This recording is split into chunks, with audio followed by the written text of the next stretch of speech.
All right, y'all. So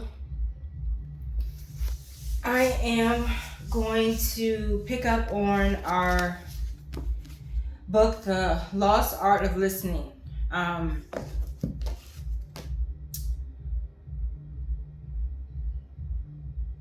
I do want to make sure that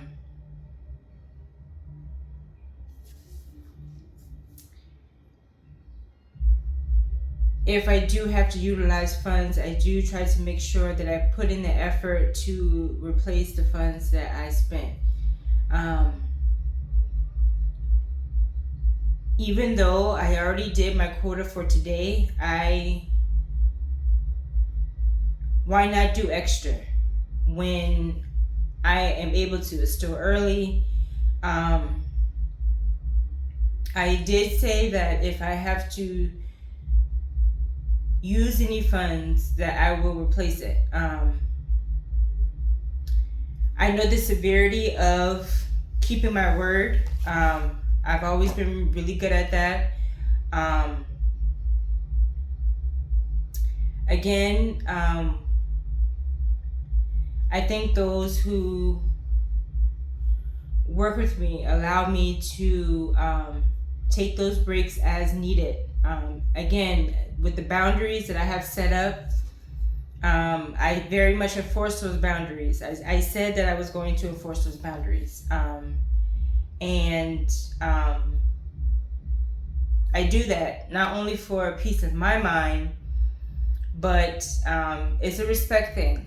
And it does work both ways. And I respect those who respect my time, and I respect those whose time I respect. And when I say those times that I respect, meaning I put in the time and effort to make sure that I do what I have to do to get my goal done. And I do extra because why not? I'm not busy at this present time because I am in deep meditation mode.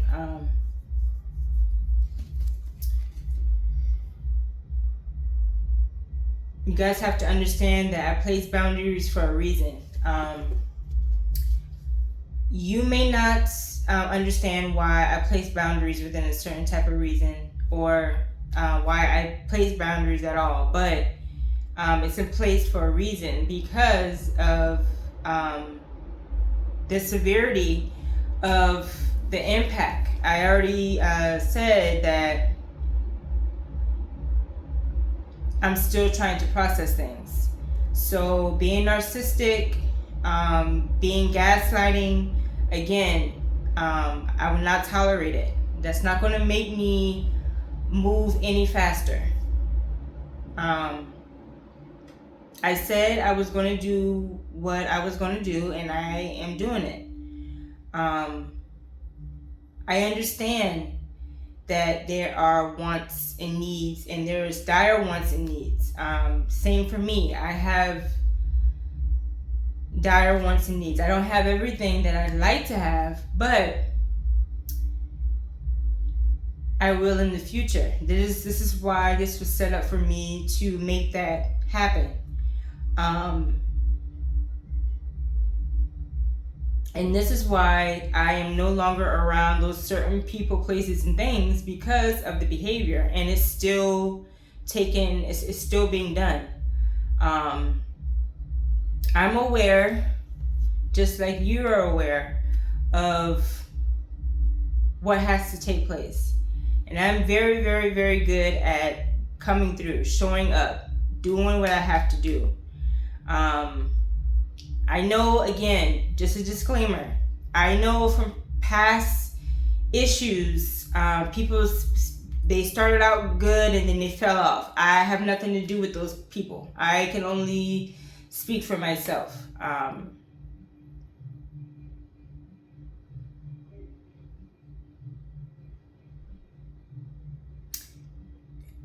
And I can say this as well.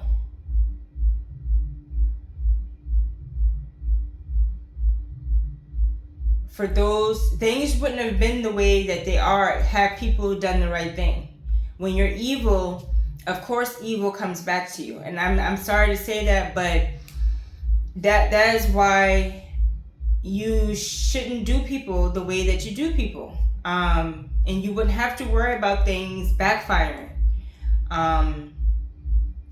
If you're going to be a spiritual person like myself, do it for the good. Don't do it for harming people. Because what happens when that backfires? We cannot blame. We can't place blame if we get treated the way that we do others.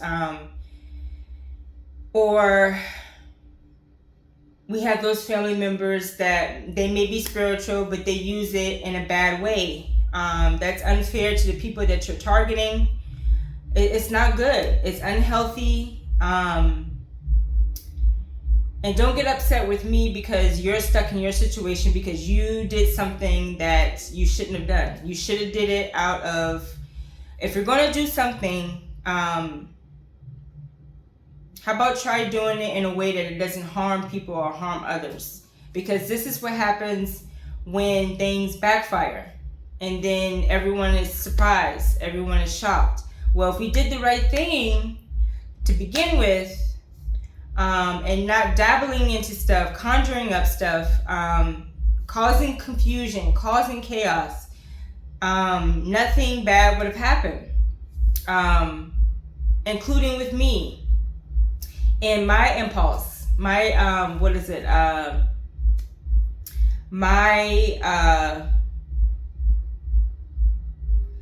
acting out on impulse in a negative way and just spewing out stuff. That is why if you're going to dabble into stuff, know what you're dabbling into. And make sure you might just want to use it for protection. It's not, I just don't understand why people operate the way that they do, and then they get upset because you're not moving at a pace that they want you to move when you were the cause. Some people are the cause of their own demise. And I'm speaking for myself as well because, like I said, there's things that I could have done differently, but hadn't people, or if people did things the right way to begin with, I wouldn't have lost my mind and did what I did online. So this is what you get for when you dabbling into stuff and it turns on you. Please know that I'm aware. I am going to come through. You all are not the only ones that are suffering. I'm suffering as well. I may still be able to sleep. I still may be able to eat. I still may be able to walk around in the free sense to get my content in. But y'all, I'm suffering just as well. I just don't express mine out the way that people want me to express things out. My way of expressing my hurt is I'm going to withdraw. So I'm going to take the next couple of days to work on myself. To still recuperate from the things that I've learned. I learn things every day. I get messages, I get subliminals, I get downloads every day. And that's what happens when you function from a sobriety state.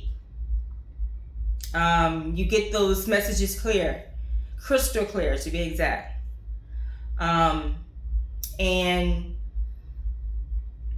for those who know that I'm coming through, y'all are patient with me. You guys don't, try to harass me to try to make me.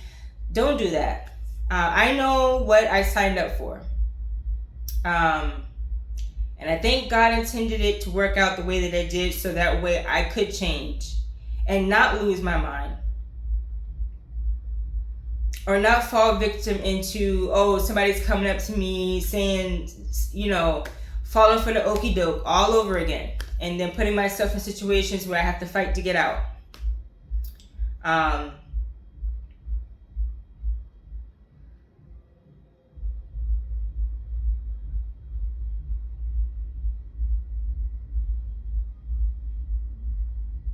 I was the one that said I did not want any more death. I don't want people to have to suffer. But these people suffer because they didn't do right.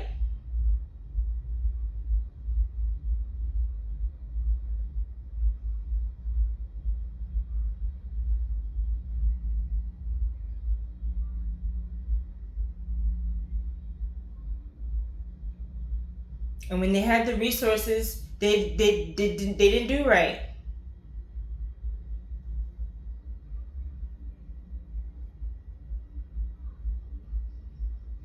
And I'm trying to alleviate pain.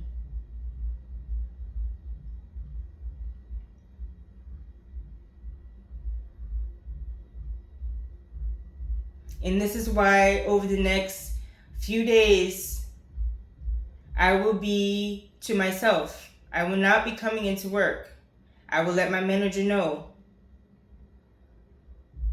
I apologize for letting the team down. But this is for my own sanity. I don't want to bring my attitude into a workspace like that. Yes, I would love to come to work because I'm going to be the only one working my shift for the next couple of days, but I'm not there, because every time I feel like I learn some new material that I didn't know before, or something resurfaces, or not even resurfaces, but something surfaces that I find out and it hurts. I have a very sensitive moon sign. I'm hurt still. It's and those who don't understand, yeah, I'm still appearing to still be somewhat normal. Of course I'm not gonna be normal, y'all, because I have disabilities, but on top of, you know, the stuff that I'm still finding out, and you guys expect me to, you know, it just doesn't work that way. I said what I said, and what I said is what I'm going to do. I'm aware of the situation, the situations. I know the severity of the damage that was done. The people here in San Diego are aware of the situation, and that's why they're working with me. Yeah, I have a couple people who's, you know, say sly stuff, but so do I, you know, so do I. And they're probably thinking, well, if you can do it, why can't we? I mean, you got to think about the people you're doing it to, so they do it to me, because it's only right? You get what you know, you get in what you put out. If you're walking around being a butthole unnecessarily, you're gonna get that butthole treatment back. If you break your word when you say you're going to do something, of course there's going to be repercussions. Look what I'm doing now. I'm trying to fix the things that was broken. I can't speak for past people who were supposed to do what they were supposed to do. I have nothing to do with that. But I can do what I say I'm going to do.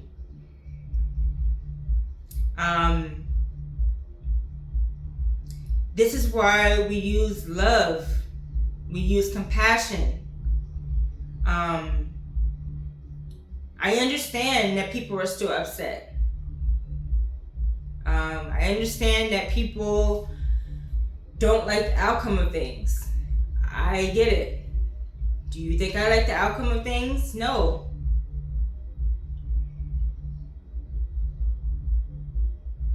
But being shady all day long because you feel a certain type of way is just not, it's toxic. I said I didn't want it to be done, and it's still being done. And all that's going to make me do is I'm still going to post what I'm going to post, but I'll just cut the screen time. I'll do what I said I was going to do. As far as not putting the music on, actually jotting down what I'm going to actually record, or what I'm going to actually talk about, or what I'm actually going to post. Because I'm not going to be doing the petty stuff. Because I'm doing a service to you guys too on the East Coast, and we have to understand that being petty and being nasty, it's not. I've talked about it before. I enforce boundaries for a reason, and I'm one to remind you that I enforced it for a reason.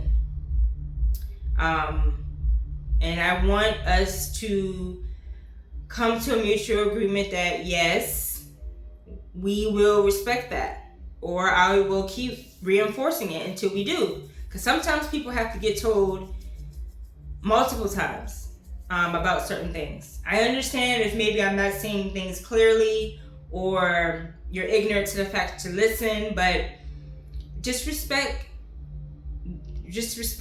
the boundaries.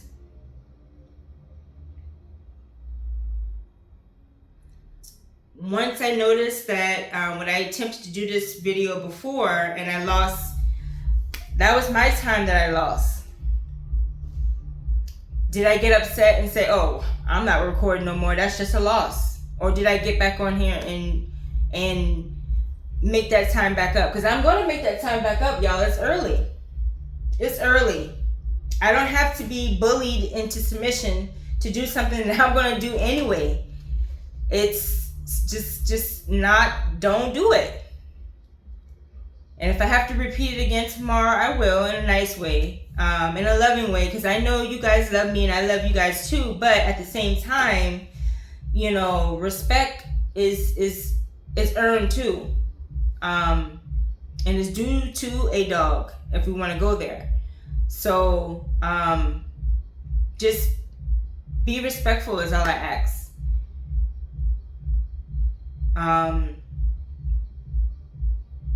One should know that. I shouldn't have to tell people to be respectful.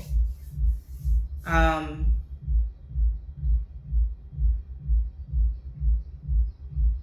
reminded every day that when I walk out, I'm reminded. People, they look at me now and they say, okay, because they're checking for my accountability too, y'all. I'm telling y'all, I see people, they're checking to make sure that I'm doing what I'm supposed to be doing. And I say, hey, you know, I get it. I smile and I keep it moving. I'm aware. They're aware, but they also know that I'm putting in the work. I'm actually doing what I have to do.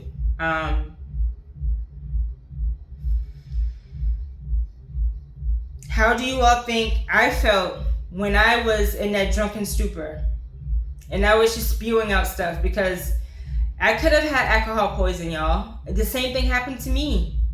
How do you guys think that I survived?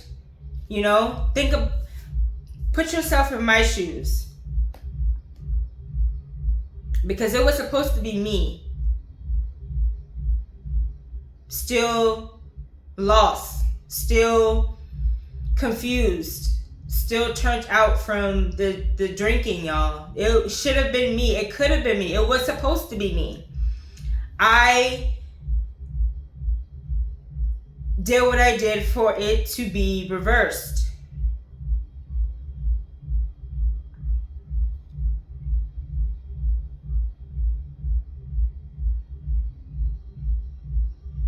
Because I didn't want to leave this physical earth that way.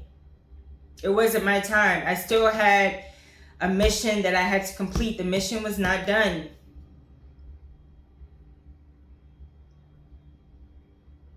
And I learned that because when I was trying to record the first video, I thought the birds were going to literally take my eyes out. Because they started flying in a circle. They were coming at me.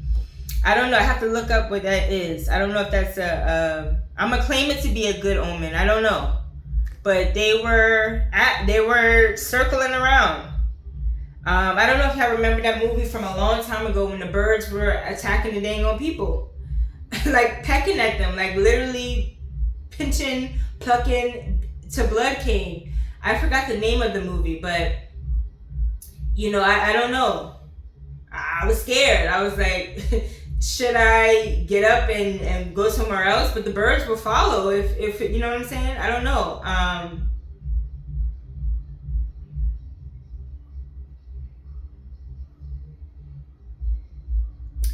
It's just,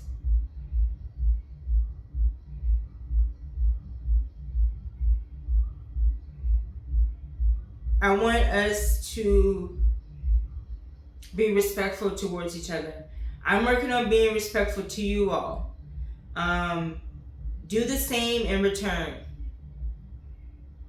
I put it on certain channels of the radio so that way I can have a peace of mind. And then there goes ads that are antagonizing. Even though I'm not worried about that. I'm to the point where I'm so desensitized that you guys can throw a bunch of ads at me all day long and I will be unfazed. But I'm sharing this to say that just because we have to run the ads through the app doesn't mean to be buttholes about it. It's still that narcissistic behavior. I understand that the app is a public platform. You guys can add your own music to it, but you guys can do better. Way better than what you're doing.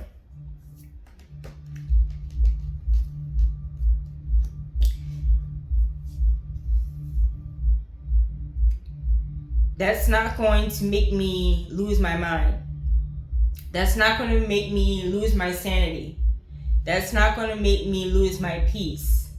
If anything, I'm going to turn the screen off, or I will watch a movie. I know ads come in through the movies too, but there's ways around things. And I can go all day without listening to music. I like music. I love music. That's how I flow. But I know you guys also like music yourself. It's you know. But us as content creators, we must do better. Like, you're not going to provoke me to do anything again.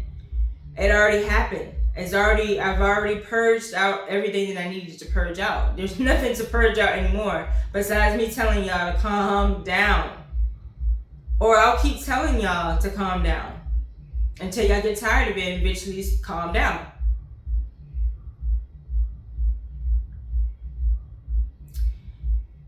So with that being said, I'm going to continue on in the book.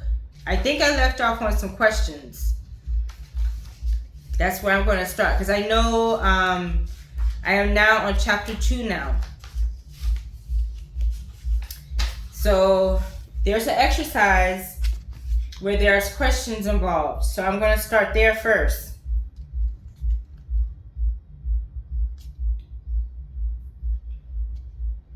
One of the questions is, who is the best listener you know?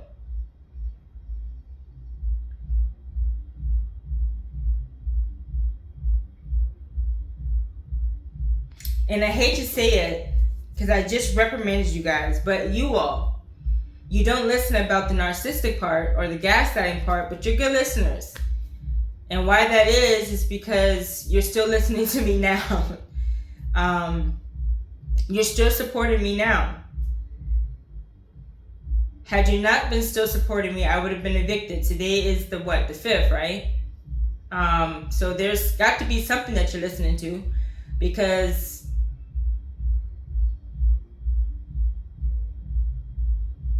I'm still in a sheltered place. This is why I fight hard, because I want to keep this place. This is my home now, because I never shit. And I'm going to mark this as kids not to listen to, but I never really did have a home, to be honest. If you want to be frank with it, I never really did have a home. It was always a shared space. And I think that's why I moved to Charleston, to try to get on my own, so I can have my own space. But we all seen how that turned out. And it's no one's fault, you know. But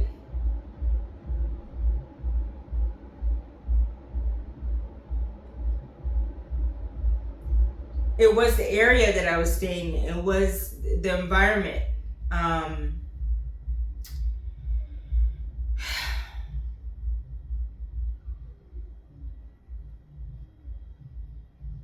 It was the people. And when I say it was the people, because when you live in certain environments, having stuff easily accessible to you is a plus to a lot of people. Living next to a corner store that has everything that you want, because you don't have to go to the other, a bigger store to get stuff. It has snacks, it has drinks, that type of stuff. It's right there. It's convenient for you. It's within walking distance. Just like how now, if I walk up the street, I got a lot of different options as far as like food and little corner stores. I live close to a gas station. It's convenient. And this did used to be a really rough area. I shared that before. It did used to be a really rough area, but it's not anymore. And I do feel comfortable because they added stuff to what would it be, infrastructure? I don't know, but they added stuff to make it safe. That's why I don't mind cameras. Yeah, you might see me looking silly sometimes, but hey, I'd rather be looking silly than being unsafe.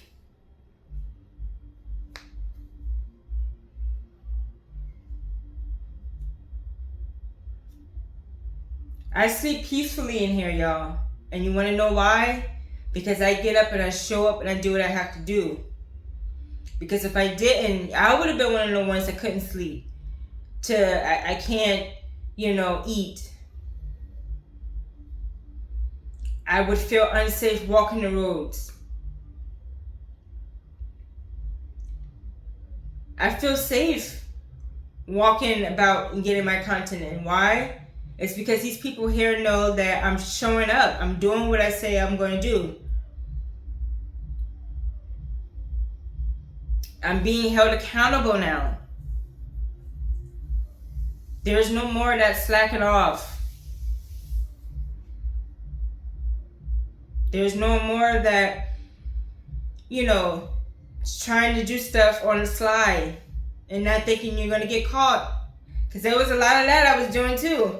And y'all was seeing everything. And it's just like, I was the last one to be, but it's okay. Everything worked out the way that it needed it to work out. It did.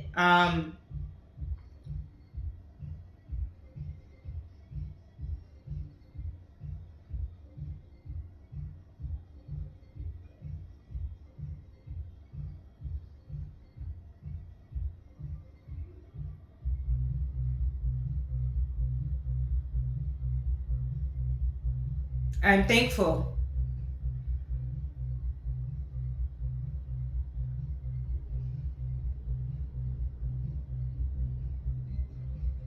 And to that loved one that I supported, because I noticed I don't like bullying. I never did. And if I see it, I try to not, I try. You're not going to do no bullying around me. And Lord forbid if I really like the person or I like the family members. Because I'm going to intervene.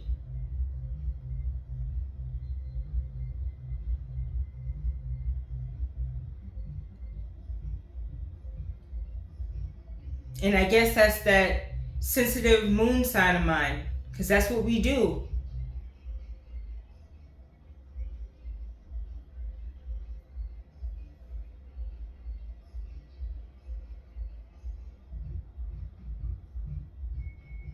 You don't think I know the severity of those who are suffering because of my decision? I'm fully aware. I don't need to be reminded every 30 minutes. Please spare the details. I already know.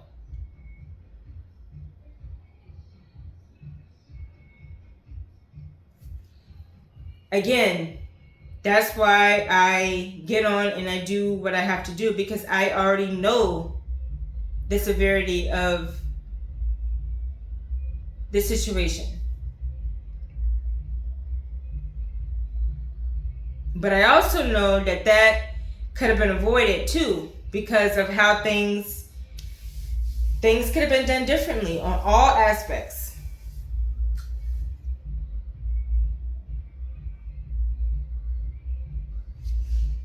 But I definitely think that you guys are the best listeners.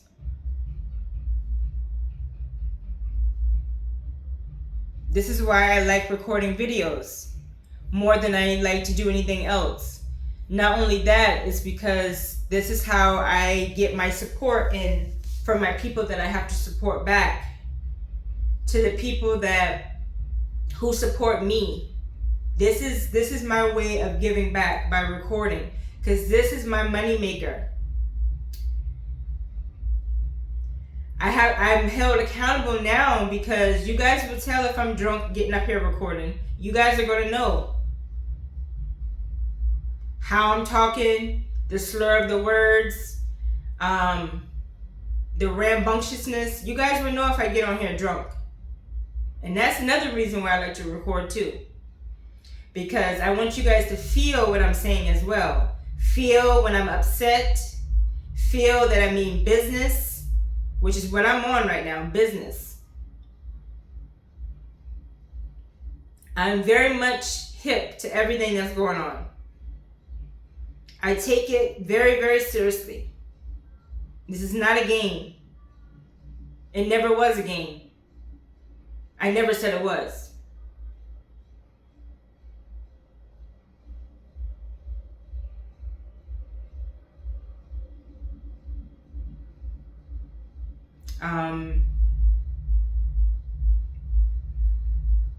And I know my tone is a little real strict and stern right now because, yeah, I am pissed. But again, I'm not going to allow that pissedness to allow me to not do what I said I was going to do.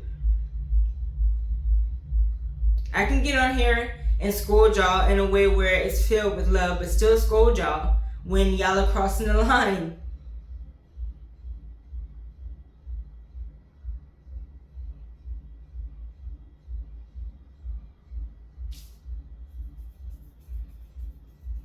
I apologize that things flipped and didn't turn the way that you guys probably expected. It didn't turn out the way that I expected. I didn't expect to crash out in front of billions of people. I didn't expect that.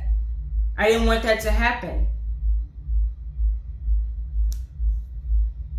But that's what happens when, again, people do stuff for evil.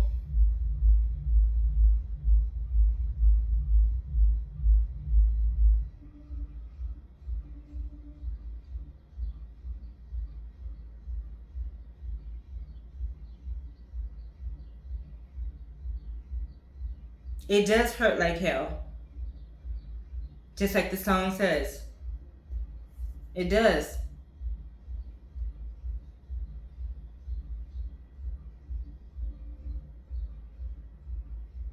And that's why I didn't even charge my phone up to 100%. I said, let me get it to where I need it to be so I can record and post it.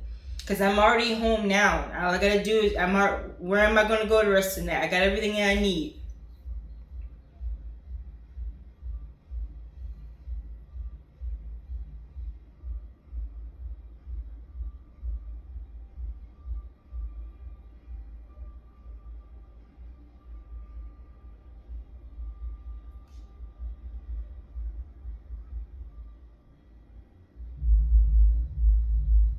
The second question is,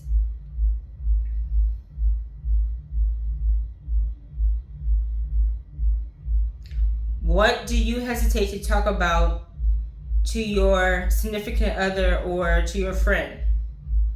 Why?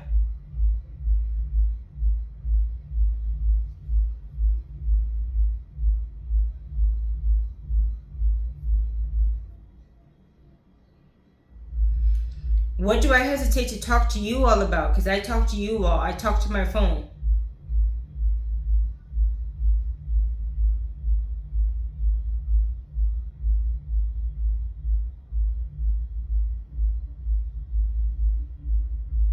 You all are my support.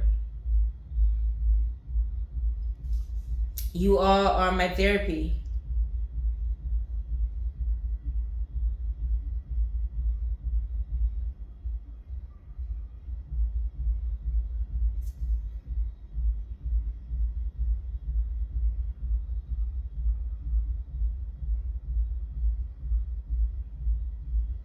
That's why I didn't or I won't switch over phone carriers. I tried to be sneaky about it, and God said, nope.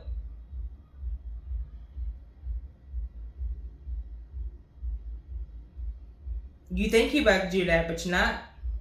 So I'm going to keep the same. I've been rocking with T-Mobile for a long time. I'm locked in. Again, one thing about me is if I've been dealing with you for a long period of time, if I like you, and you know I like you, if you're a part of those slim piece of family members that I like, and you know that I've been keeping up with you, and you know I rock with you like that, even though I might not know you as well, but I know of you. I know either some of your kids and I went to the same, I know something. Or again, it's something that I entrust, I like about you. And there's not a lot of people I like at all. So if I say I like you or if I rock with you, you know I'm going to do I'm going to do it. I'm going to do it. I'm going to do it well. I'm going to do it so well that I'm going to fool myself because I did it so well.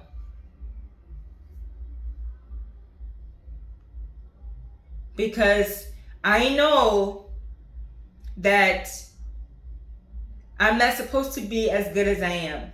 And when I say as good as I am, meaning to function properly, y'all. Because I both of my parents, again,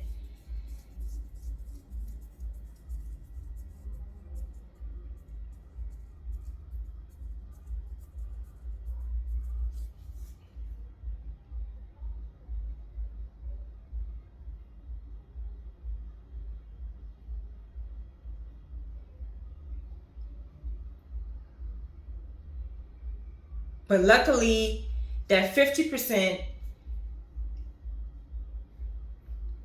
has me good.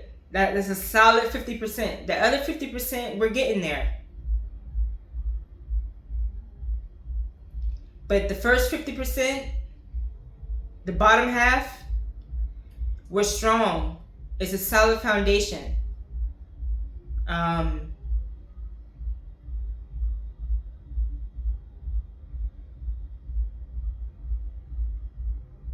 And I'm thankful for that. I'm thankful for that strong, solid foundation. Now the top half, that other 50% will come. That comes from consistency every day. That comes from showing up every day. I get a little bit better. It's a process. I got 20 plus something years to get it together. If I don't get it together in 20 something plus years, something's wrong.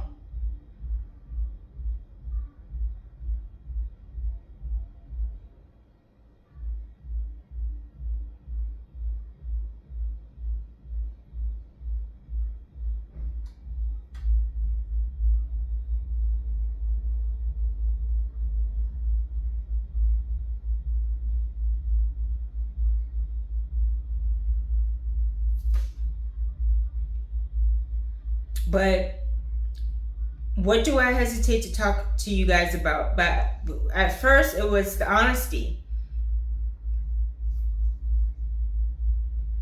The exact nature of things. How things spiraled out of control.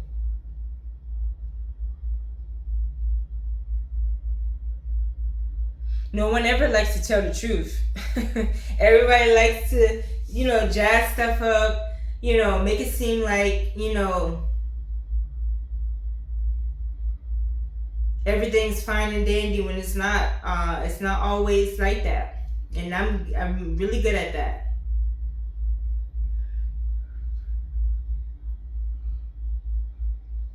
Appearing to be cheerful.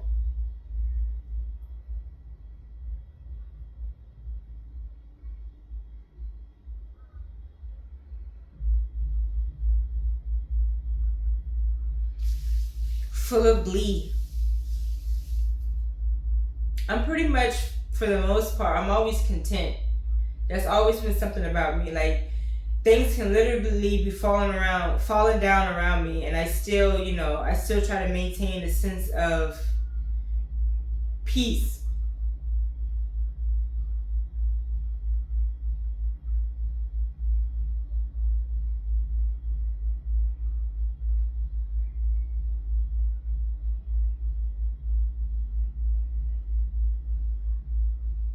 I just thank God for maturity.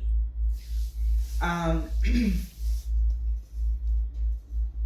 that comes not only, I should say, it doesn't always come with age, but it comes through time, experience.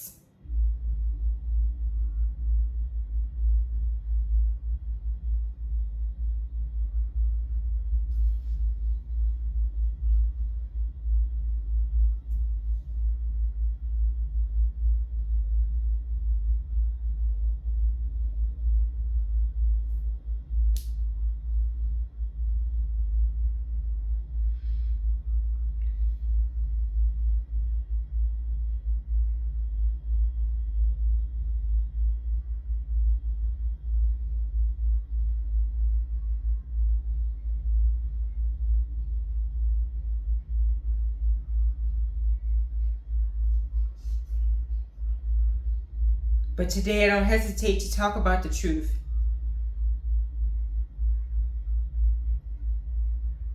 Why?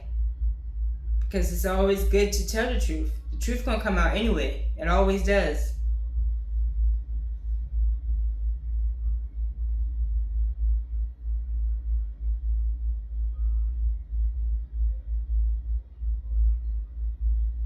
The third question is, if you improve the way you listen, who would you want to notice?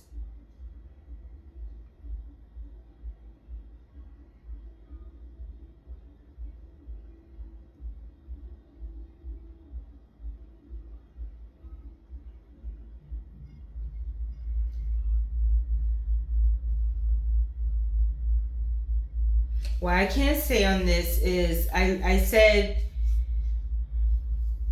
about the boundaries, respecting the boundaries, not being so narcissistic, not being so gaslighting. And I understand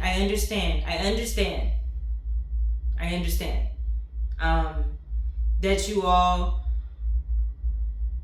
want to make sure that I stay focused.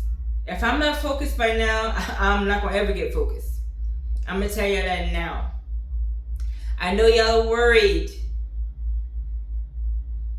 of repeated patterns. I have no worry. I have no fear. The meltdown has already happened. It's done. Now it's time to pay back the damage that it caused.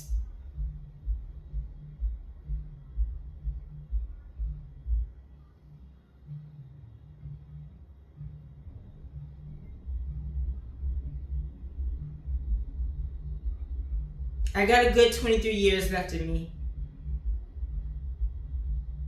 I claim it.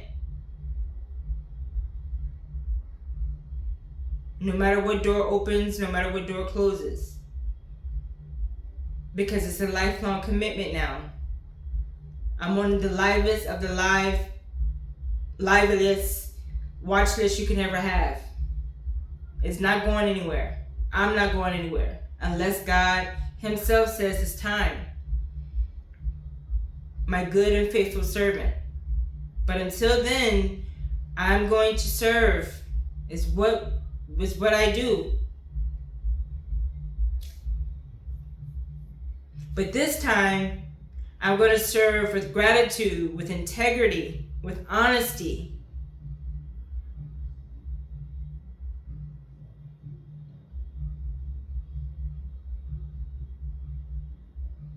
I was granted a second time, a second chance. People don't get that.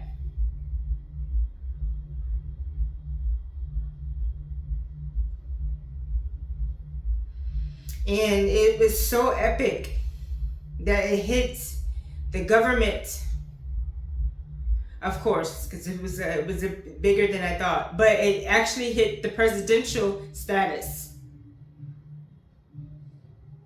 That's how epic it was.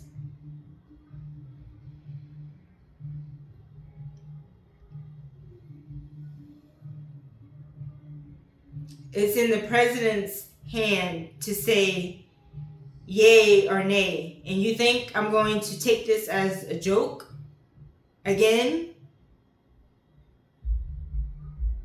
I know who I'm dealing with. Trump is a Gemini. He can change his mind at any second.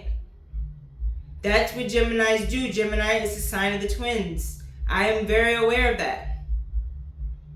And I'm lucky because the president is not an African American man. He is a Caucasian man. Not that it matters, y'all, but it goes to show that sometimes it's not all about race. And he gave me the opportunity, because he could have said off with her head, you know what I'm saying? But he did not.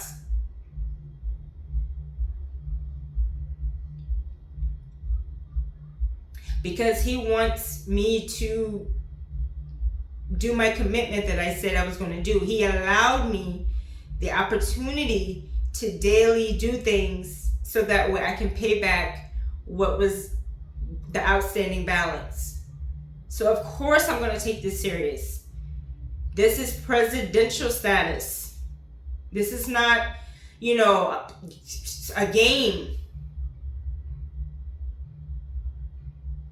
This is a life or death situation. And again, I shared, I'm near some dangerous people. I'm near probably a lot of cartel people. Not probably, I am. I'm close to Mexico. California is damn near, is actually neighbors to Mexico.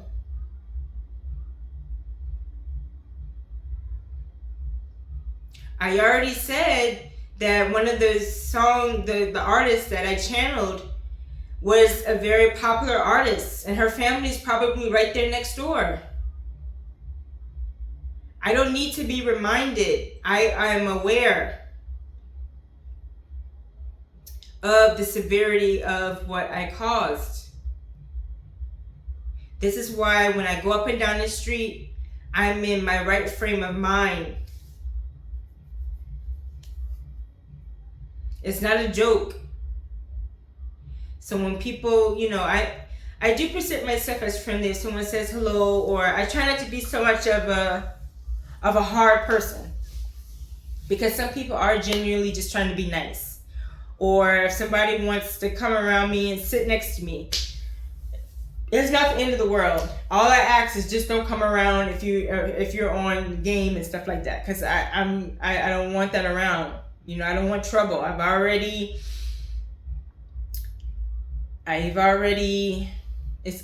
over that. That stage has passed for me.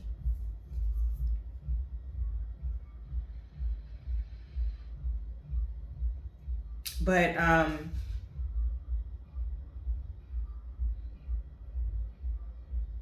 the same way that I listen to you all, and I listen to the music, that's how I know when you guys are being petty. Because you guys know that I don't watch your platforms, so you get payback through the music. And I get it. You got to get your licks in somehow, right? But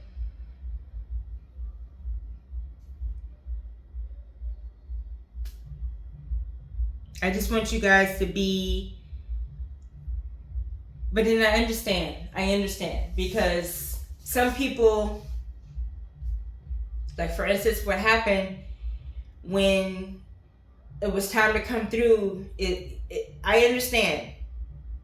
about big investments and having to come through. Because when it's time to pay up, I understand. Why I think I get up and do, again, I get up and I take care of what I have to take care of. Because I know it's really serious out there. It always has been. I was just always in la la land. But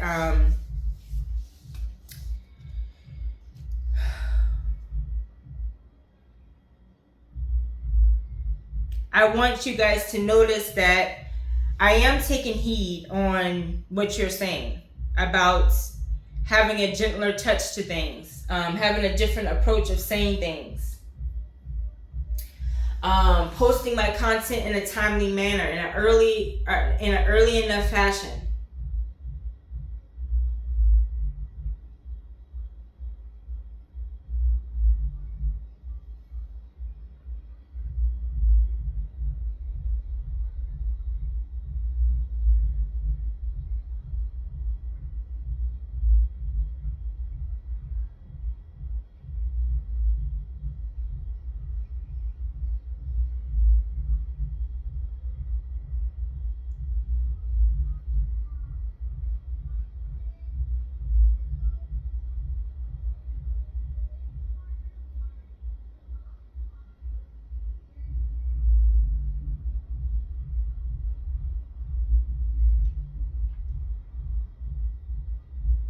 How do you guys think?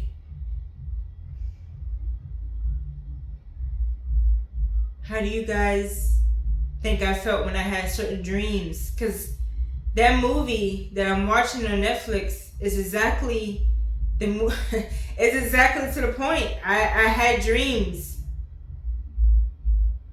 and it was scary, y'all, because I had that dream before it happened, and it scared me. It wasn't a clear enough dream, but it was clear enough for me to know what the exact nature was.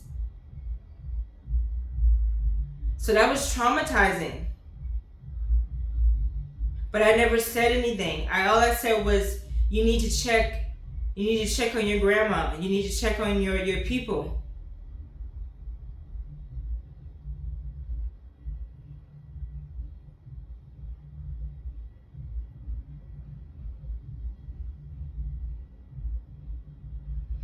And we as a community, if we know that we are wealthy enough to have land, a lot of land, we have to know that we have to pay that property tax.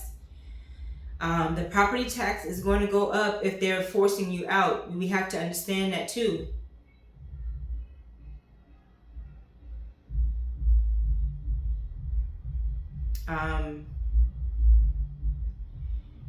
And you know why that is? It's because when we get great things such as that, or we get blessed with land like that, we have to be able to maintain it. We have to do right on that land. We can't do wrong on that land.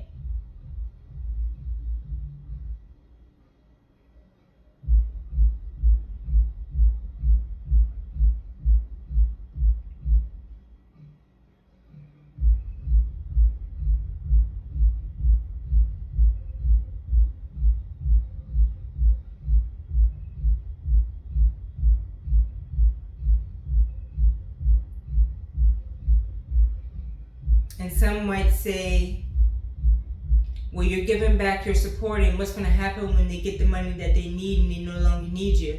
That's not an option, because they will always need me. I will always need them. So it's not death at the end. I won't ever say, or I won't say, oh, once they capped out, they'll just dispose of me. This is a life thing. I go, they go. We all go, if that's the case. Because we all made a commitment to each other. We all made a pact to each other that we were going to be in this thing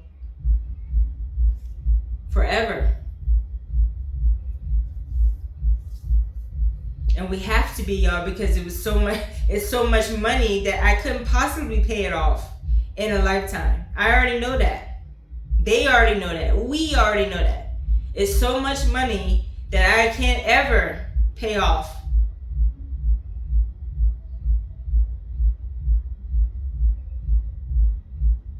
Because that's how much debt accumulated over all that period of time. And we do have a lot of land, y'all. Between my dad has my biological dad. I don't think he has that land anymore. But he had a nice piece of land. He had a nice piece of land.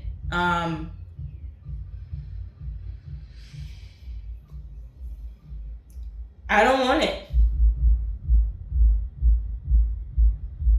When I successfully retired from the military, I don't want it. I'm not moving back on the South. I'm not moving back to South Carolina. This is why it's important for me to make sure that I get up in it every day and make sure I do what I have to do to be able to support South Carolina. But I won't return. That would be an insane thing to do. That's suicide.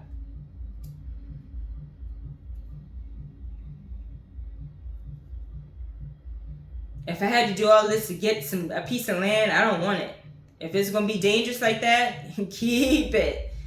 No, I'd rather just put a business up there. That's how much land that it was.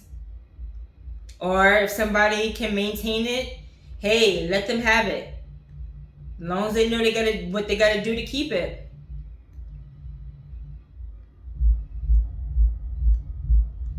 But the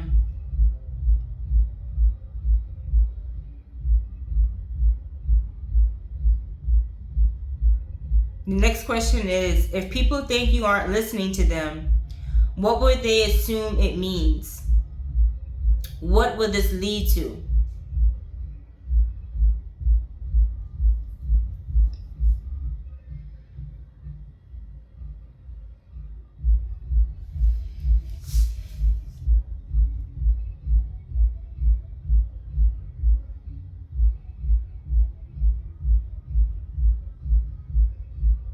I can use this in everyday terms, whether it be at work, if it's drill weekend,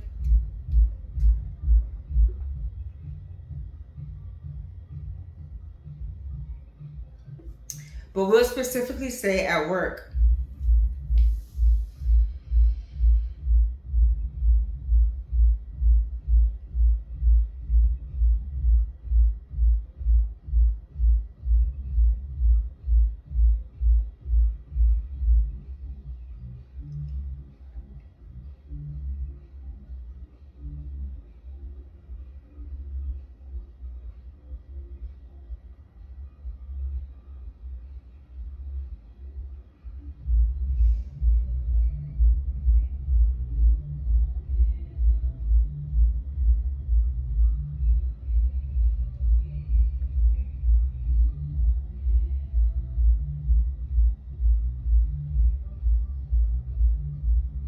They welcomed me until I broke their trust, and when I started running off at the mouth, it was too much. I'm gonna cut some light on y'all so we can have there we go. I don't like to use the lights, but I want to make sure that we're able to see. But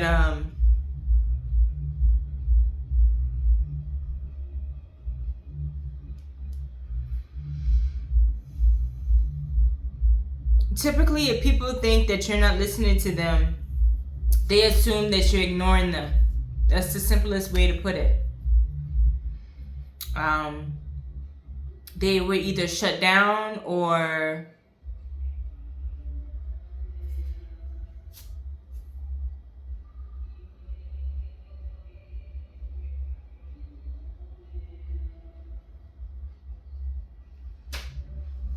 they just won't even, they'll just end the conversation.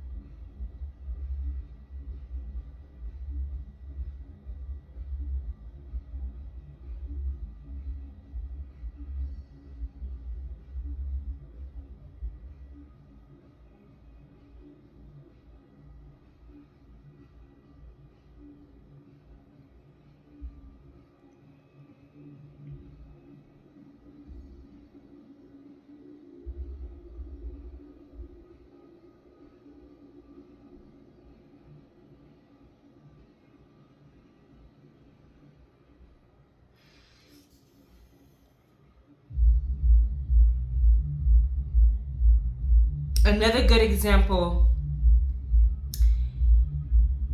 is when I was giving those cues or those subliminals through my Facebook or through my Instagram mainly. This was months ago before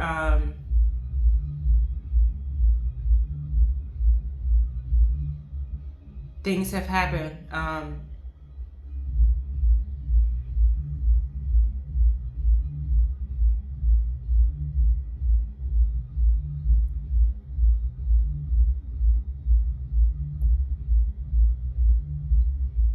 When people were telling me things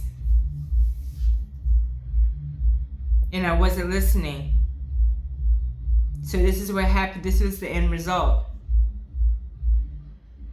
This is what led up to it, because they were telling me stuff and I wasn't listening.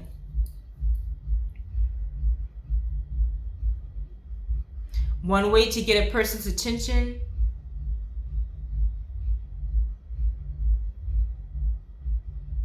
is to put it in the news. I'm so serious. I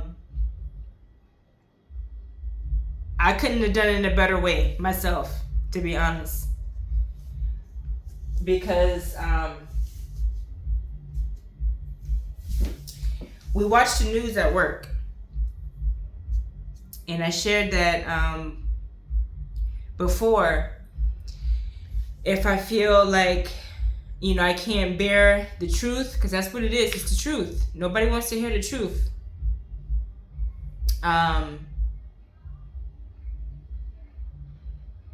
That I would just simply change it to another news channel. But no matter where I change it to, I'm still going to get the truth. Whether it's said differently or the same, it's still going to be the truth.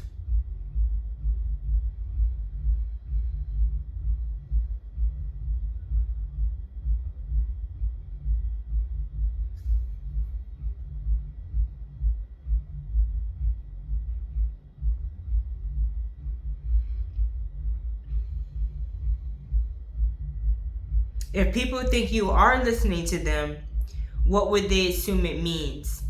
What would this lead to?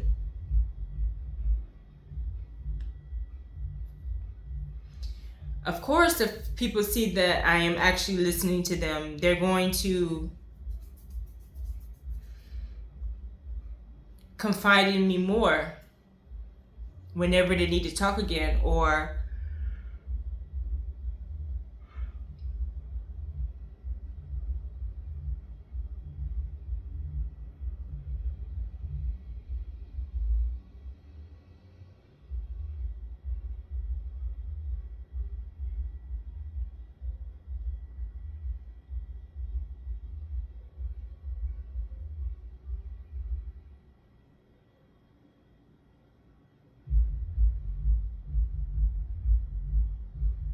people would say, oh, she's taking heed of the advice that's given to her.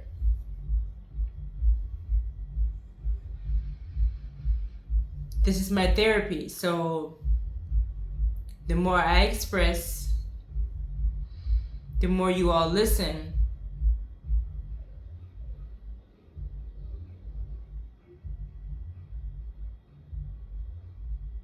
And vice versa.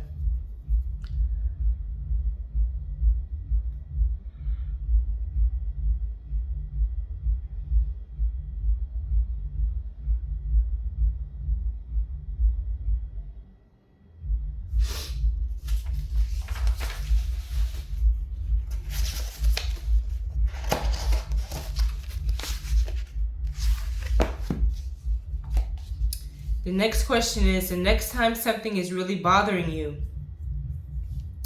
notice how you feel about wanting to talk with someone. So let me read it again. The next time something is really bothering you, notice how you feel about wanting to talk with someone. Does something hold you back? What do you worry about? If you share your feelings with someone, what happens? If you do share your feelings with someone, what happens?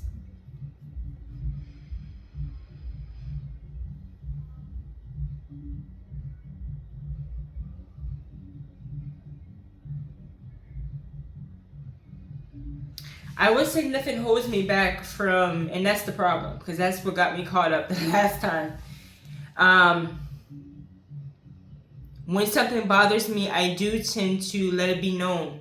I will express it in my recording.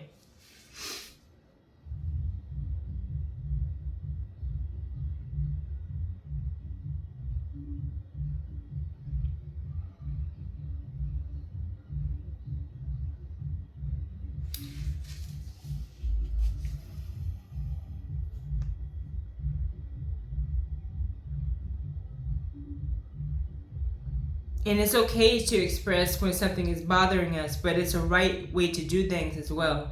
We don't just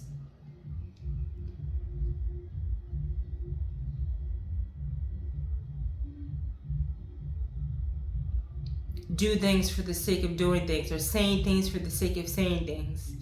Because, like I said, once we say things, we can't take those things back.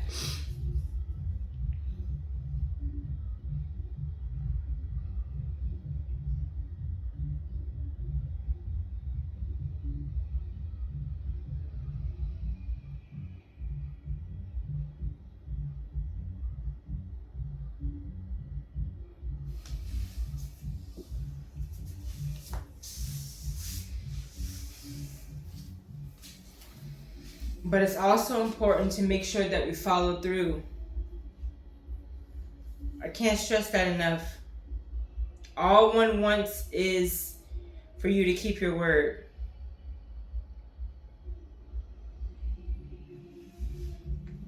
That's all anyone could want.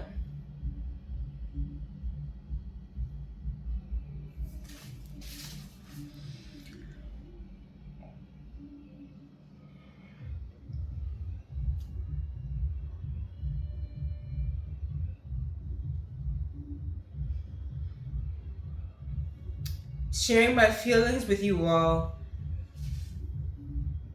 and you all getting to know, how I feel about certain things or how I talk about certain topics, get you all to better understand me.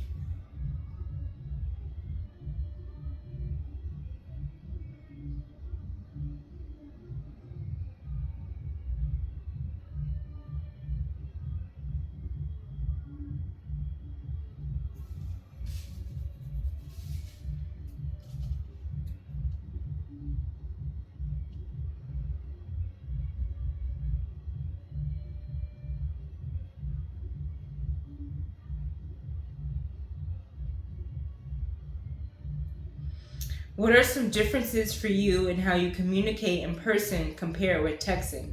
This is a really good one.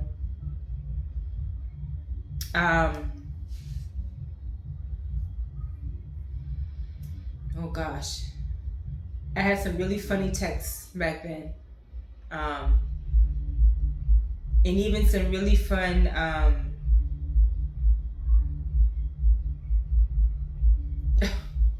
I'm so embarrassed. I've had some even funnier Instagram. Godly, I'm so ashamed to talk about this, but it's okay. It is what it is. I've had some really interesting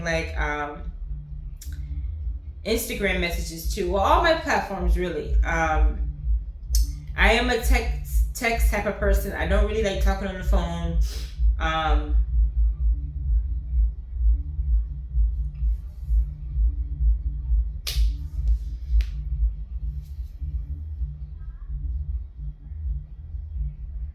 But I feel like you get to really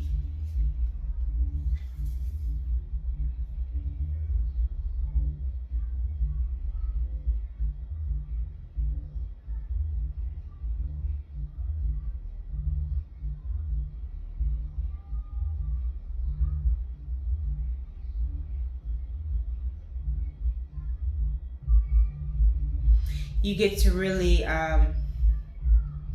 be able to get a person's full expression, or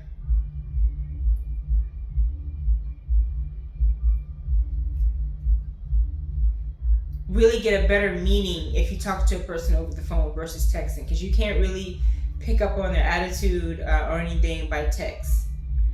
Sometimes you can emphasize certain things, but again, the best way if you're going to communicate is through actually picking up the phone.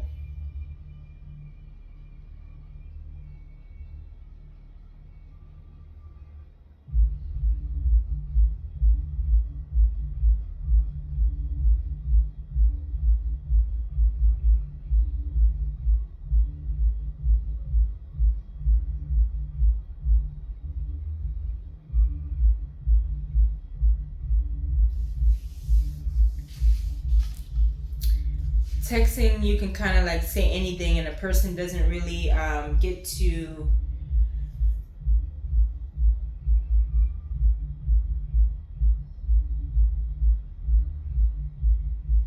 really get the gist of what you're trying to say.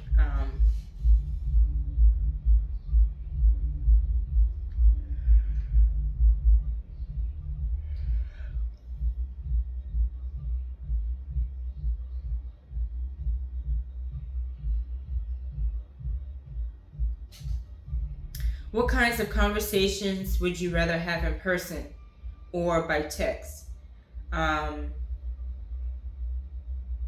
For me, in-person conversation would be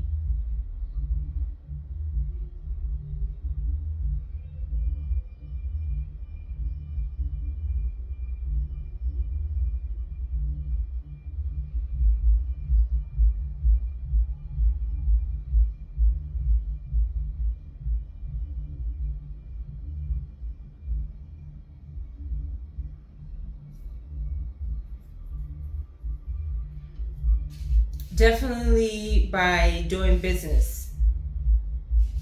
Anything dealing with business, I would say always in person. And if you can't talk about business face to face, that's what we have our phones for, where you can Skype, actually be able to see that person through video.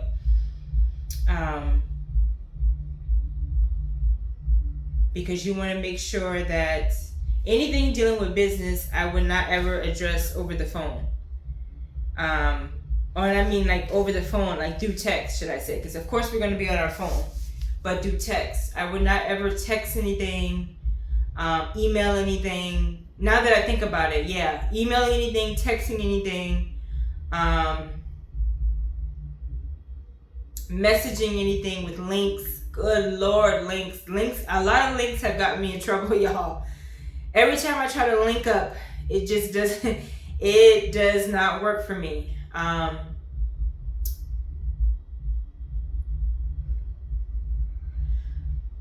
But again, anything dealing with business, especially in the content curation world, being able to physically see that person, seeing how their demeanor is, their mannerisms is, how their appearance is. When there's a lot of money involved, you want to be able to see how that person is looking. Do they look scruffed up, like they had a long night? You know, are they kept or are they unkept? You know, how are they spending their money? What are they spending their money on? You know, are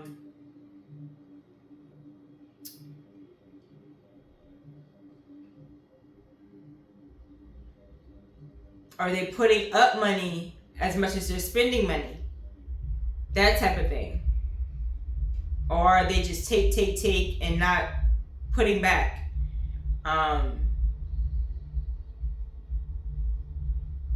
This is how we determine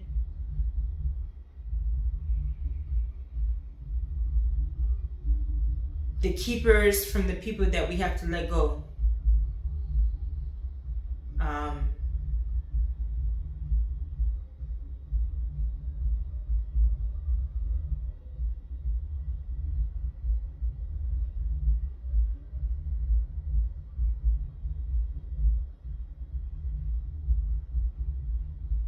and I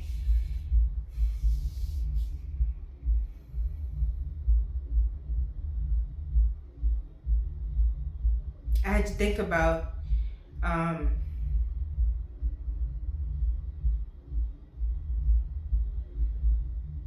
that I did a disservice because when I had left the state of South Carolina and knowing that there were people who were getting paid by the state,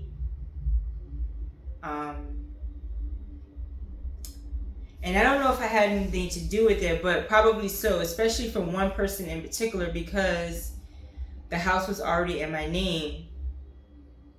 So that tells me when I left, that was that person's money that left too. And I didn't realize that until just now. I just thought about it, like,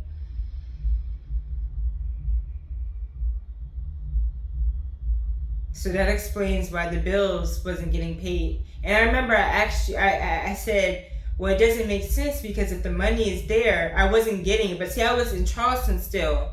So before I had moved out of state, it still wasn't getting paid. So I was just trying to figure out like what was going on. But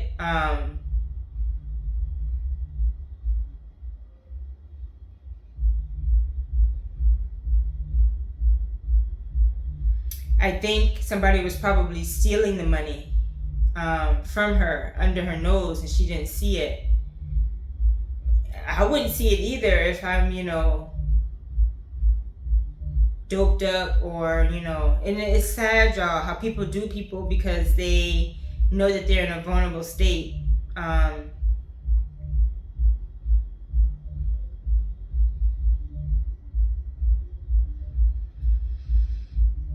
And you don't think that that's going to come back on you.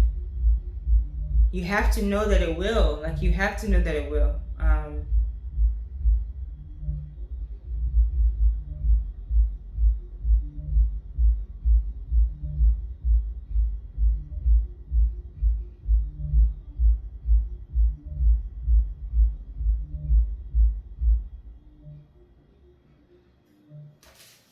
But yeah, definitely anything dealing with business, you definitely want to be able to talk that out.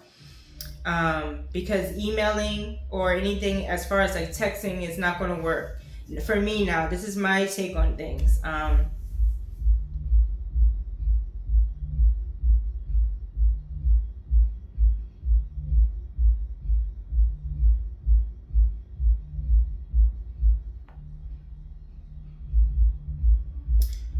What kind of conversations would I do by text? Just casual, cordial stuff. Good night. How are you? Simple stuff. Not anything worth of importance at all. Just stuff, small talk type of stuff.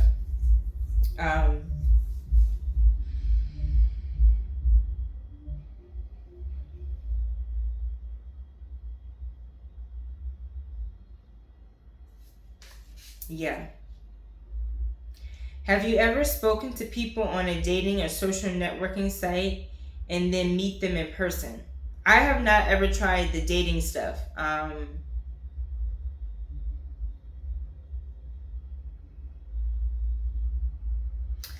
downloaded a couple websites and attempted to try to do something, and I quickly found out that was not the best way to go.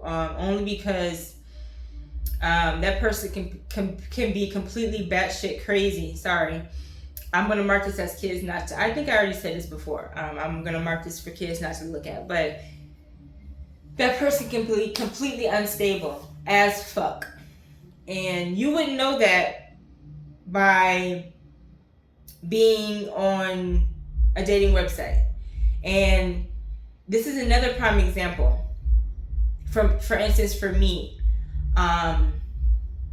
when you all finally found out that I was physically still, on this earth, and I had not passed away.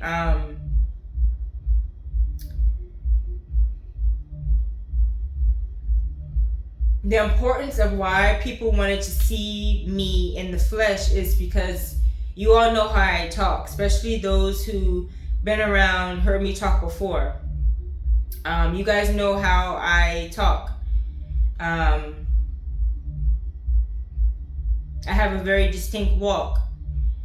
I've been told I don't see myself walking, but I do see myself walking because I walk every day, if we're being technical. But I don't watch myself. I don't I don't record myself walking and look at it to see if I have a distinct walk. But I've been told that I do have a peculiar walk. That's another way that you'll be able to tell if it's really me or not.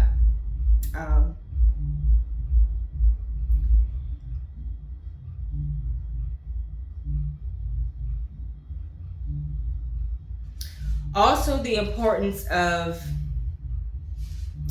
if you're going to be online, you want to make sure, if you're going to do the dating online, then you want to make sure that there's a phase where you actually see that person face to face, y'all. Because you don't want to disappoint yourself. You're thinking that you're getting a really nice looking person, and based off their pictures, just like how I did, y'all, I'm guilty of this. But not that I'm a bad looking person. Once I clean myself up, I can be, not that bad, But if you're going to go the route of doing the online dating, I wouldn't recommend it. But if you do go that route, my best advice I can give is to make sure that there is a way that you can Skype that person or Zoom that person, some type of way where you can actually actively look at them from head to toe, if be, or at least from the head to the shoulders or whatever. Not only because you want to see if they're a live person, but ask them some questions. Ask them some really general, basic knowledge questions. See how that person answers those questions.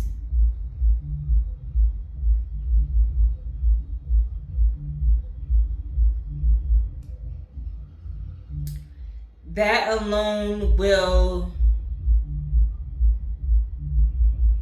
determine a lot.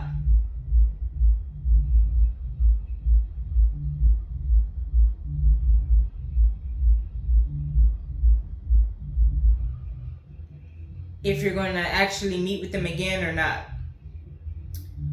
And then we also have to be wary too that if we meet with them, we want to make sure that, because if they're prone to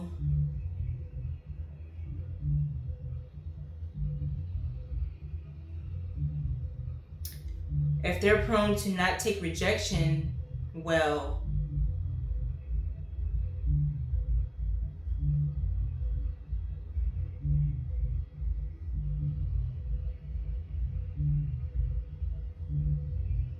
then that can be a bad thing too. Because now we're talking about, it can be excessive stalking,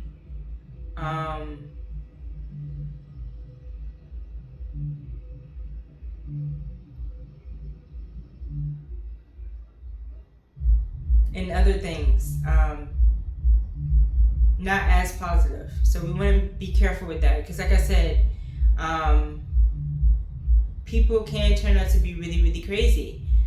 So dating online is not the best route to go. If you want to try to find someone who you can try to get serious with, the best thing is to go to social outings. They have plenty of stuff here in San Diego or California, period, where there's different social groups that you can attend. whether it be like the party type vibe, or whether it be like going to the movies, doing stuff outside like a tour or something like that, bowling, in October around that time, doing the hay rides, going to the fair, because we do have a fair here in Del Mar. That's one of the things that I want to be able to get to too, Del Mar, to see if I can attend the fair there. I love me a good state fair now. I've always, wow, I can't talk. I have always liked going to the fair. That used to be our main thing, fair, and then I used to like going to Frankie's Fun Park. That was one thing that we did, and I used to like going to the skating ring. We had a popular skating ring back in the day. But they have different social clubs and different social groups that you can go to here in California to see if you can find someone that you like.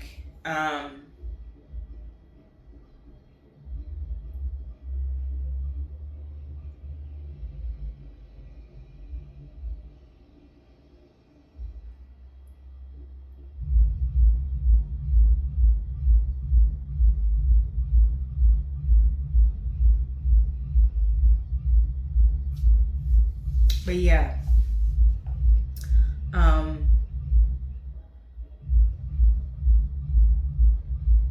How are they different when they presented themselves in writing? How were they different when they present? Okay.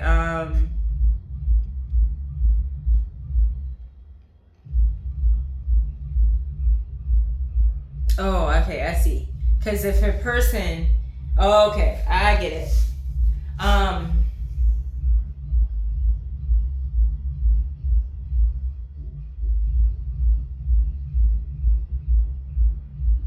So we'll say, okay, what they're asking is, how does that person present themselves online versus how they present themselves in person? And that's another good reason of why you always want to meet somebody in person, because they can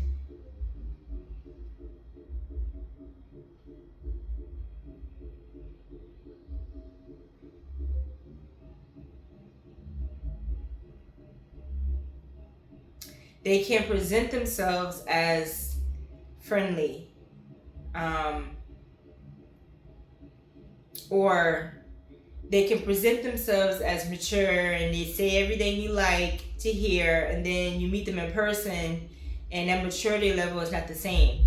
And this is why I like to record to y'all, because y'all not only get to hear me, but you guys can see the maturity each day, a little bit of maturity each day, and it goes a long way.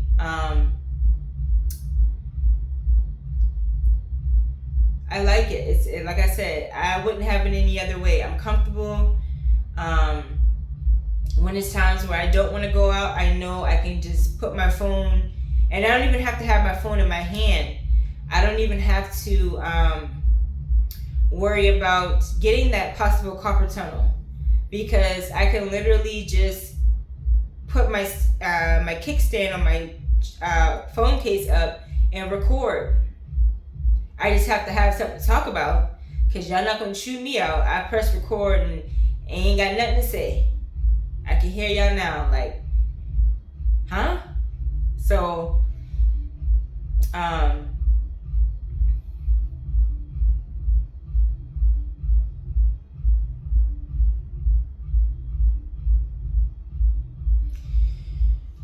yeah.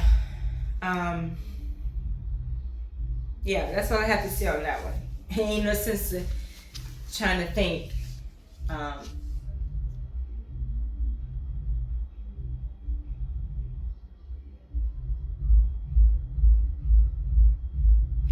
The last question is, are there times when you have an emotional exchange on text that you realize will go better in person or on the phone?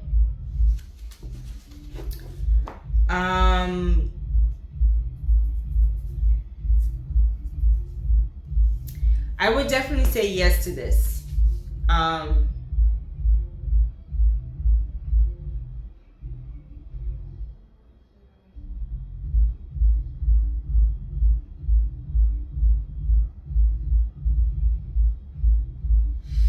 For sure, yes.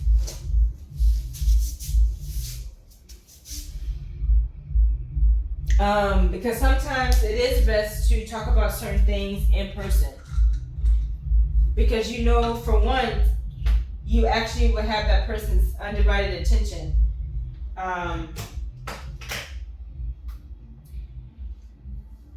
You don't give them time to get distracted because you're right there next to them.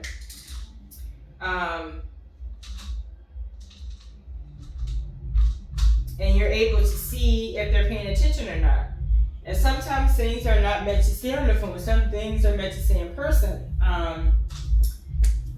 But you have to think about, what if that person is far away and there's no means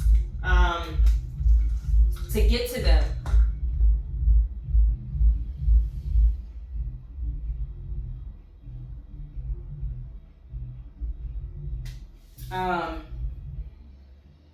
What do?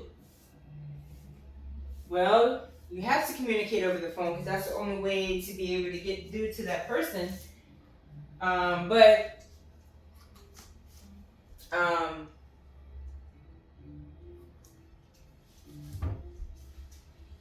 you're wanting to do so in a way where basically do video. That's the best way. Because you might not feel like texting out certain stuff because you're going to make mistakes. You're going to be making a bunch of typos too if you're trying to text too fast. So that's why I think the best way to do things is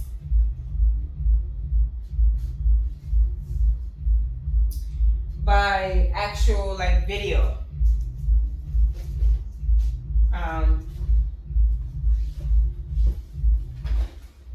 So not only are you able to witness that that person is actually genuinely listening to you, but that's just flat out the best way. I've had conversations with people that I probably should have talked to in person, but those few people, because I know I don't talk to a lot of people, but those few people, I do wish that I probably took a trip to them instead of voicing, because that's what bit me in the butt, y'all. Instead of voicing my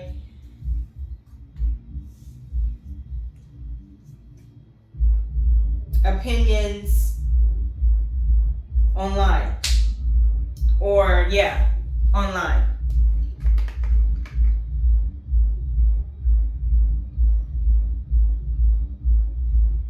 Because I thought, my page is private, no one is, who will be paying attention, But,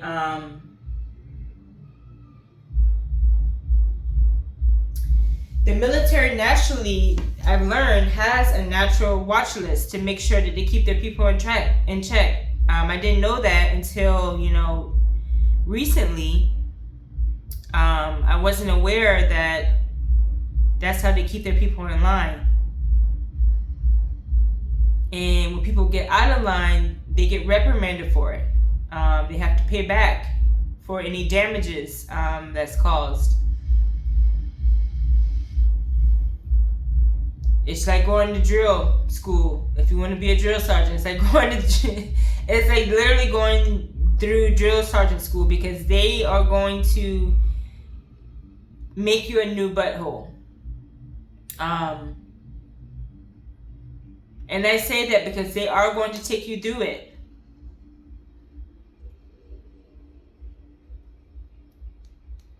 Because you crossed the line. And whether if you were aware that you crossed it or not, you still did it. And I'm speaking for myself because I didn't know. I did not know.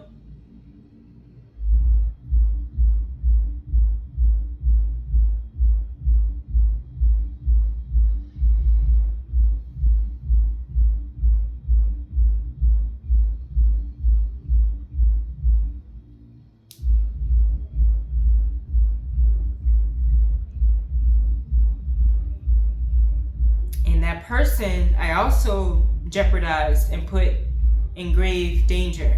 But luckily, this person that I vented to online,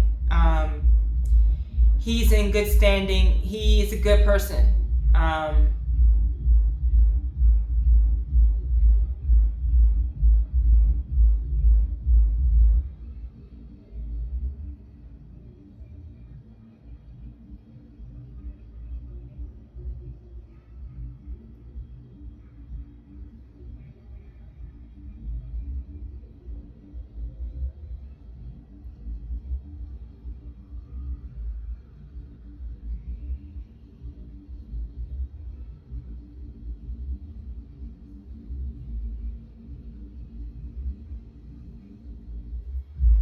So, and he probably was a lot of the reason of why I was able to get saved, because he has some connections. And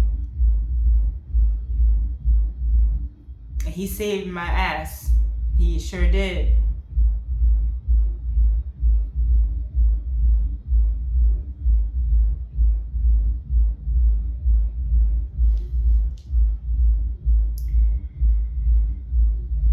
Because we have that history.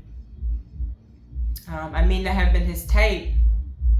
I may act like his type, but I'm not his type, and I respect that. I never seen him as dating material, because he's just not someone that I would date. But I mean, he was always a good friend, a really, really good friend.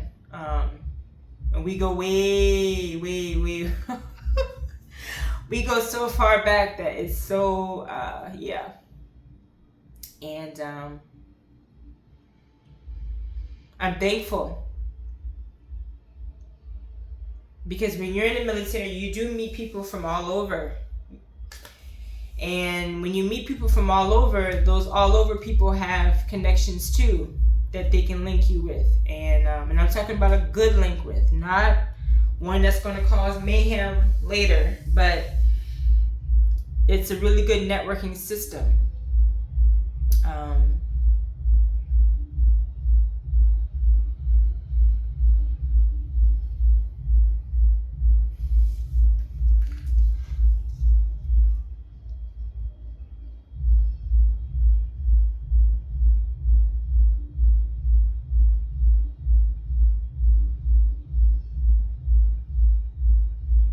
But yeah, I wish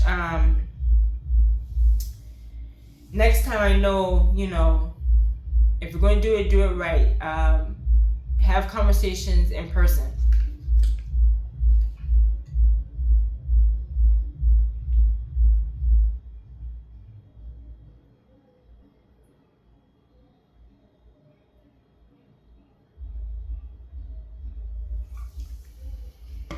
That's the way you should do it anyway.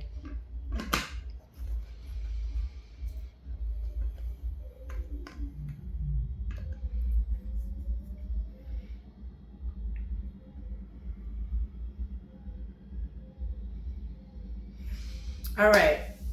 So that was the end of chapter 1. Now I'm going to begin chapter 2. Let me see how long the chapter 2 is.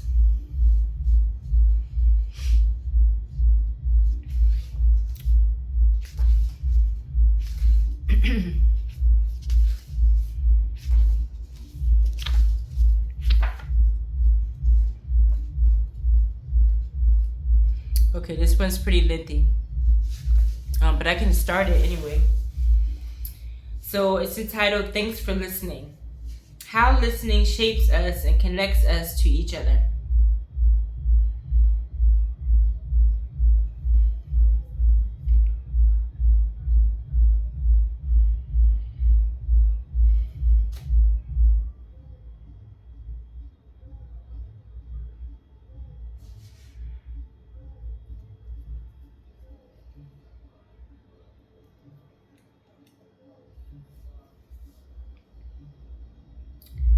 Well, the only way we're going to learn about one another, or the only way you're going to learn about a person, is by listening to what they have to say.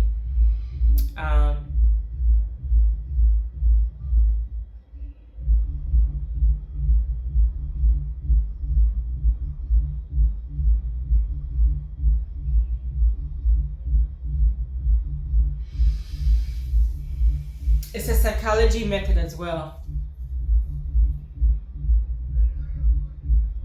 When it comes to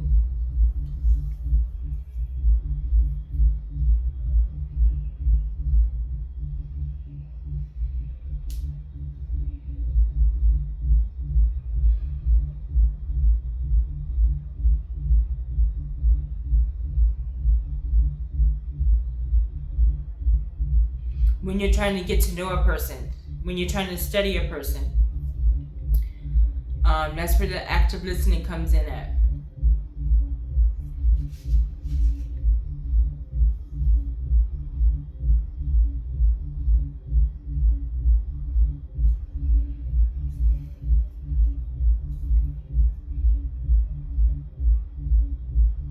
And it connects us to people who, like for instance, with my situation, those of you who took the time to listen to me and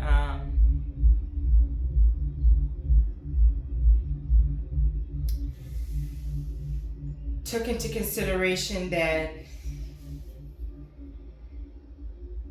and saw that the case was a severe case, I was able to get connected to the right people, to the right resources. And I even found this book, and I'm now connected with these two authors here.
It says, what makes listening such a force in shaping character is the power of words to match in a shared experience. I like that because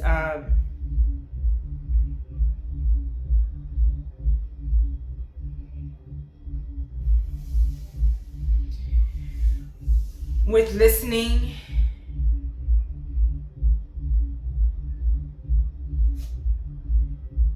we get that good feedback, and that's how we shape our character for the better. That's where that maturity kicks in at.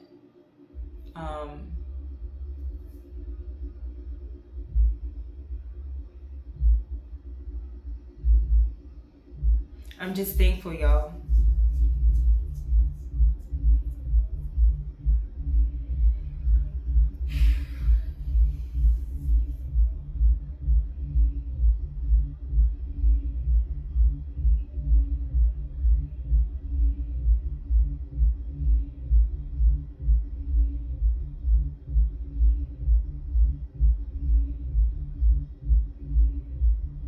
Very, very, very thankful that those who took the time to listen, it makes a difference.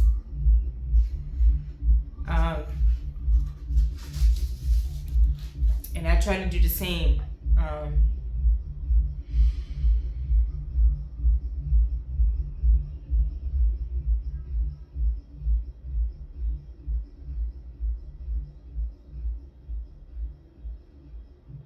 It says, of course, your parents may have had burdens of their own, and it's likely they did the best they could. Maybe, on balance, they provided you with much that you value today. Listened as best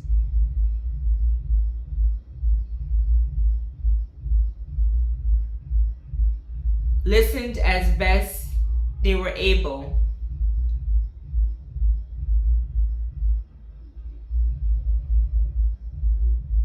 supported you to be successful.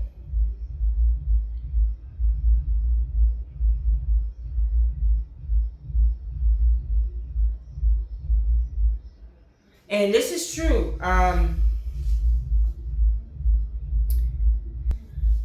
We know that our parents only raised us to the best of their ability. They too have struggles and things that they have not fully worked out.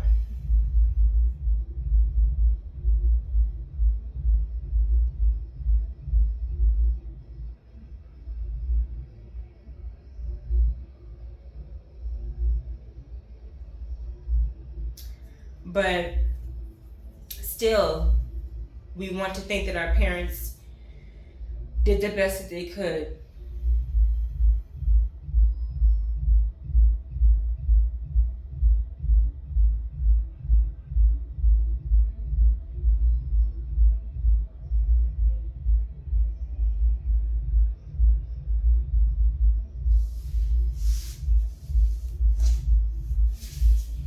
With what they have.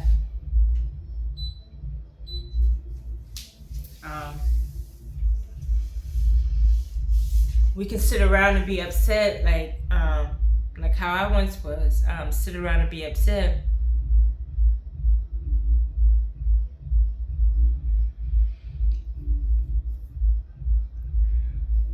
And remind them for what they didn't do. But what about the stuff that they did do? Or tried to do? Or wanted to do even?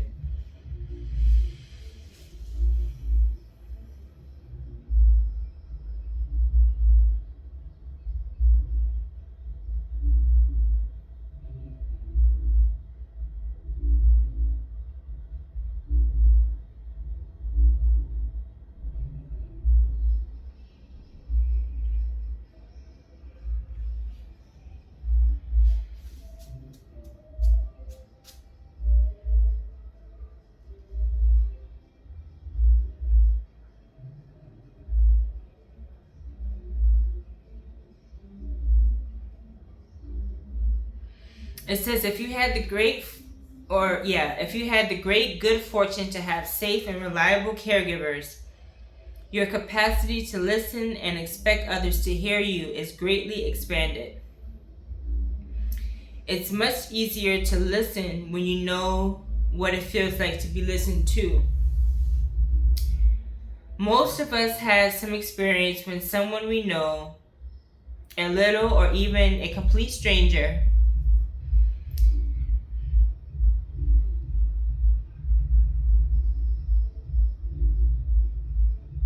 and are amazed by the person's capacity to listen.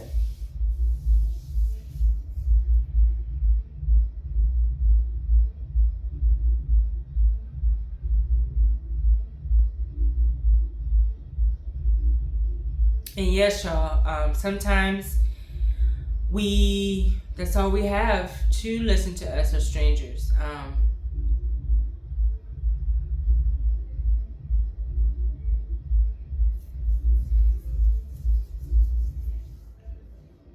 But we have to be wary of that too, because opening it up too soon to the wrong stranger is not good either.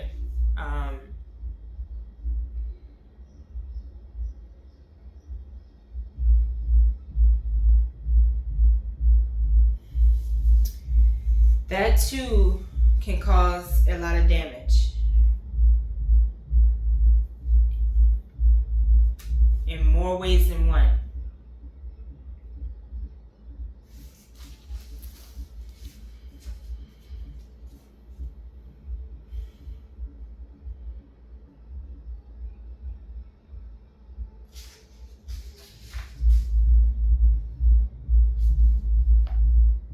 Now in this next section it says how listening shapes self-respect.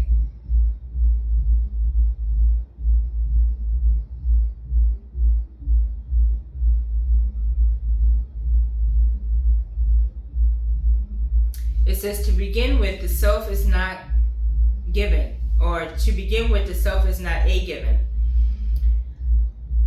like having red hair or being tall, but a perspective on awareness, and an interpersonal one at that.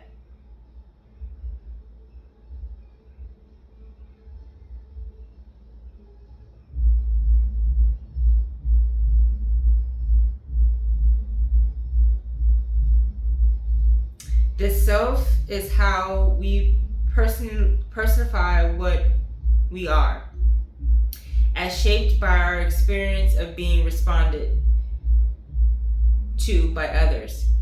Character is formed in relationships, and the vitality of the self depends on the quality of listening we receive.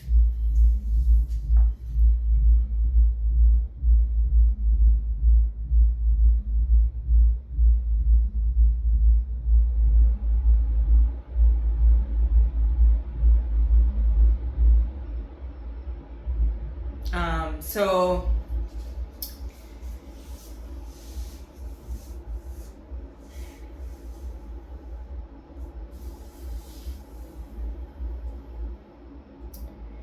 that again, that goes back to saying how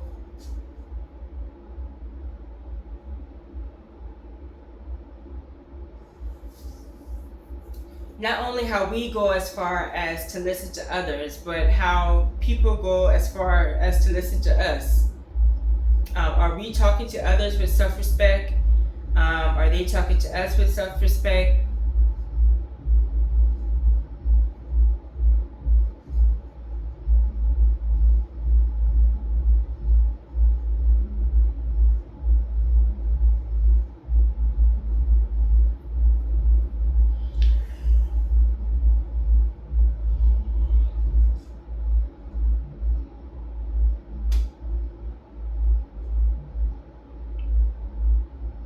And if not, we can do things to change that, to incorporate love. I know it's hard.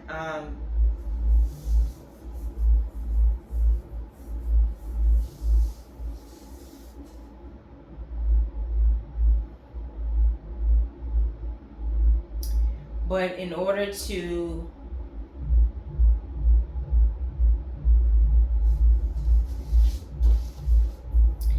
make those positive changes and gain that self-respect, we have to know when we have to change things and do it a different way, because the old way doesn't work, you know.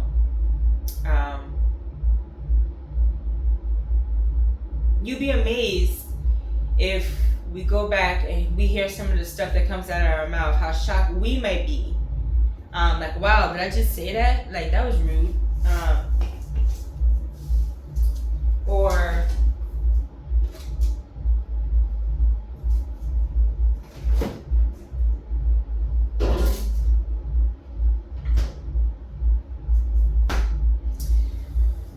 I don't know.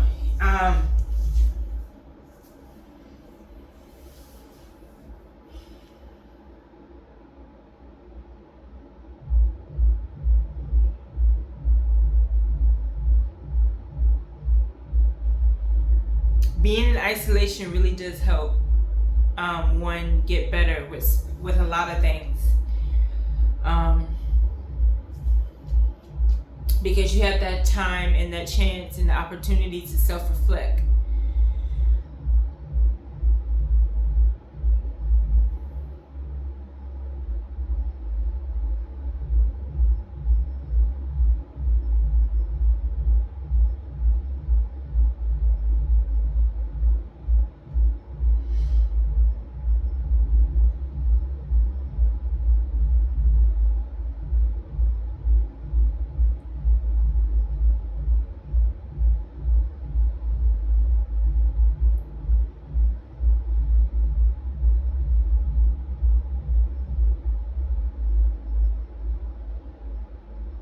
And I'm very thankful, y'all. I'm very thankful.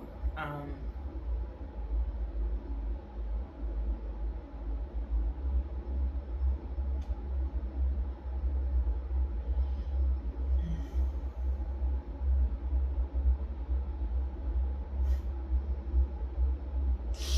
thankful for the people that I lost along the way. I'm thankful for the people that I gained along the way. and the people that I will further get the opportunity to partner with. I'm very happy that I was given a second chance. Not only to do this video again, but to do it in a way that is worth listening to, not as triggering, or not triggering at all in a sense, but very much at peace, very much still being able to get my point across, but in a way where it's not using such harsh words, being super sassy, and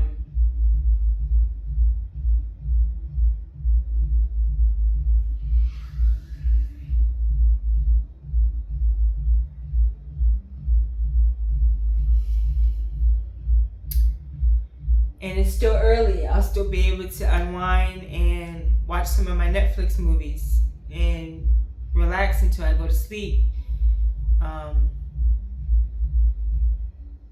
I committed 4 hours total today, and I'm happy about that. Since I'm going to be taking some more time off tomorrow, I'll be putting in some time. Even though I'm not going to physically be at the building, I can still make sure that I put in double time as much, so that way I can make up for the time that I am going to be missing from work. It's essential that I do that to make things even, to make things fair. I definitely won't just be posting the bare minimum saying that's it, because I literally will have all day. There would be no reason why I couldn't. Since management, HR are going to be working with me to make sure that I get the time that I need to be able to get back to be able to return to work. It's only right to be able to produce high quality stuff, motivational stuff, not stuff that's going to continue to tear down and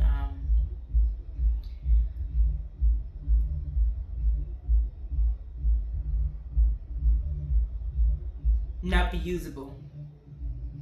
So with that, I thank you all for listening to me throughout the whole day today, for taking the time out of y'all's busy schedule too, to listen to me and to support me and to continue to love on me, whether it be tough love or not. But just know that I'm still going to have those boundaries set in place, y'all. Respectfully though, I can say it in a respectful tone.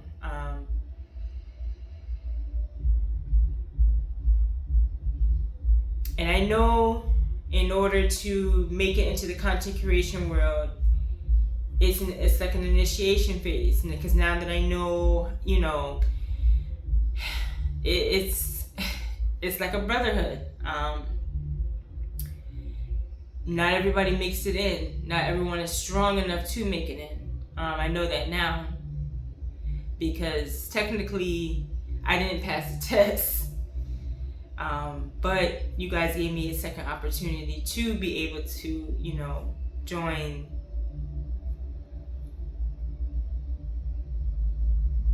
join you all. I need it. I need the support. I don't have it. I mean, I have it as far as like work and stuff like that and people in my unit, but again, these people have families and stuff. But I'm talking about, I need the support from more than just them, because the amount of debt, I can't just do it with just them. Like I said, it's a lot of debt, y'all. So I needed you all, and I'm glad that you all saw fit to give me another chance, another opportunity. So with that, y'all, I am going to conclude this video. I'm so happy for myself. I'm proud of myself to do a do-over and to do it correctly this time. So with that, you all have a good night. I will see you all in the morning when I do the table talk. And then after that, there will be more to follow after that.